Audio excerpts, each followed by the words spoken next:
So this is the Deardorff 8x10 that I own since, I don't know, 15 years probably. I don't know the age of this camera. I never had to do anything with it. It's light tight, all the movements in all directions, focus, everything feels still good and solid. You see on the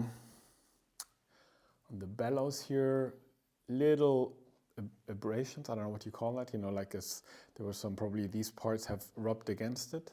But like I said, it's light tight. I used it, I don't know, maybe 2-3 months ago, the last time, and I will post the pictures. Never had a problem either inside nor outside. You have the standard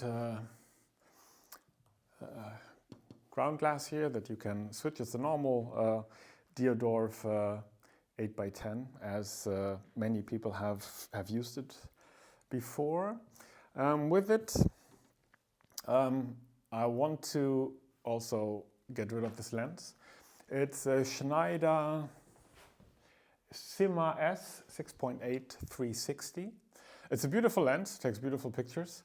It works absolutely fine. The glass is clean. It has the usual Schneideritis inside, so you have some little white spots when you look inside the lens, but that has no impact on the image quality whatsoever. Maybe, I don't know, 2-3 years ago, I sent the shutter for a service because the long times were not working properly anymore. But yeah, that was fixed and cleaned by a professional service. And this was 1 second, half a second,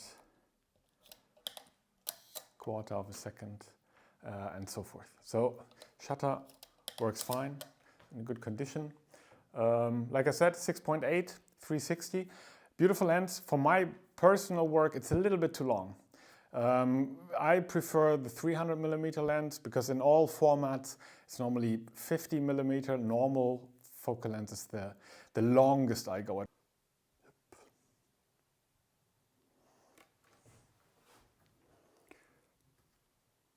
Here you see where the bellows, you know, there's a little bit of the outer paint or you know, fabric, whatever it is.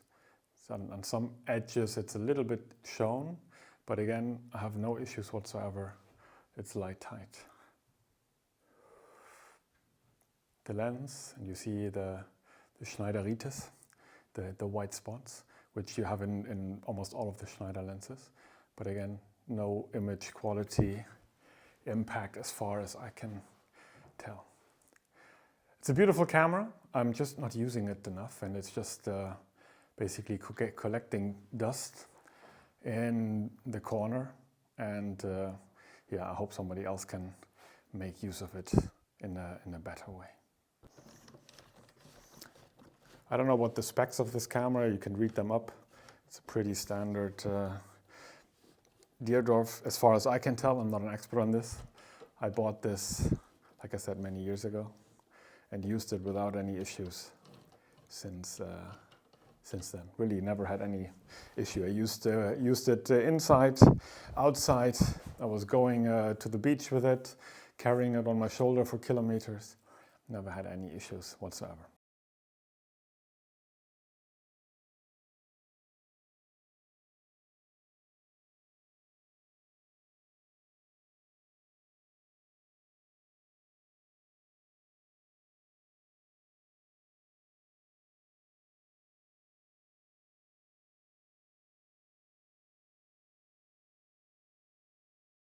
So the Makina W67, just important to mention, it's not the Makina 67, but the W67 wide. So that means it doesn't have a 2.8 80mm lens, but it has a 1.45 55mm lens, a wide Nikkor. So this is basically the wide angle version of the Plaubel Makina that you know. So the widest aperture is 4.5, goes all the way up to 22. It's in decent shape. It's not mint. You see like little scratches here on the back, the metal flaked up away a little bit on the bottom here as well. But yes, it's a camera that has been used. I bought it used maybe 10 years ago, and I've used it since. Never had a problem. Once I replaced the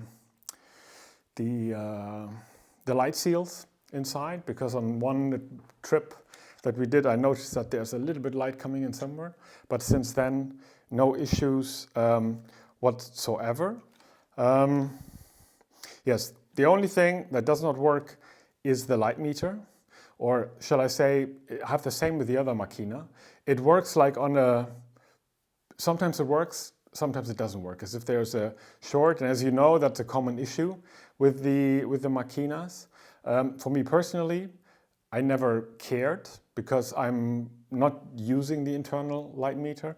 Normally I never have batteries in here because I really don't need it. All the rest, the camera is fully manual, so the light meter, that it doesn't work, has zero impact on how you use this camera. All the shutter speeds work, apertures of course. The forwarding is nice and smooth. So the camera is fully functional. You just don't have the light meter. The light meter basically telling you, okay, you're on spot a bit higher or a bit lower. So it's quite a simplistic light meter. What I do, if I'm shooting negative film, I basically normally know my exposures because I know I have the latitude, I err on overexposing. So I'm walking with this one on vacation or something. I walk without a light meter using Sunny 60 rule or things like that. If I'm using slide film, I use a spot meter anyway, even if the light meter was working. So again, I never used the light meter. Otherwise, the aperture, the shutter speeds, they all work fine. I just did another test. So when I have the camera open, for example, this is 1 second. Maybe I can come a bit closer. This is half a second.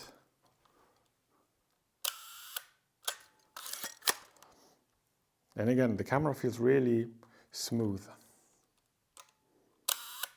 1/4 of a second, and so forth. So see from the inside, camera is nice and clean. Like, except for the light meter, which again is nothing I worry about. It's a beautiful camera, works perfectly. Never had an issue, except the light seals that I replaced a couple of years ago. And since then, I have nothing. It's a beautiful camera. If you know the Plaubel Makina system, this is a 6x7 camera, and it has like the size of a book or something. So I used to go on vacation with the Makina 67, so the longer version of this one, and the wide version, and I had 2 6.7 cameras in a very tiny photo bag, and I had like everything I needed. Why I'm selling this? 2 reasons. One is I'm wearing glasses, and with the wide angle with glasses, I find it quite difficult to see the frame lines. So I'm always sort of guessing and looking around if I want to take a picture with this and compose pretty precisely. The second thing is with the wide angle, I think, at least for me, you need to be able to compose more precisely because you have more things in the frame. And I'm not a rangefinder guy, so I find it's not intuitive to me to see a scene and then see, okay, I have to put my rangefinder like this, and then it will work accordingly. I'm pretty good at that with the rangefinder for portraits or I don't know, environmental portraits or things like that. But when it comes to, say, landscape or wide angle, I prefer SLRs, where I can really place the objects in the scene. I know exactly where they will be, what will be cut off and what not. So that's the reason why this camera hasn't been used a lot lately, and that's why I'm selling it. I love the camera, but I'm just not using it enough to justify that. If I want 6.7 and wide angle, I tend to use either the Mamiya RZ Pentax 6.7 SLRs, where I can actually see what I get. But for travel, general purpose, it's to have a 6-7 camera in this small of a package. You extend it, and then it's really fantastic. It's a fantastic camera, no doubt about that.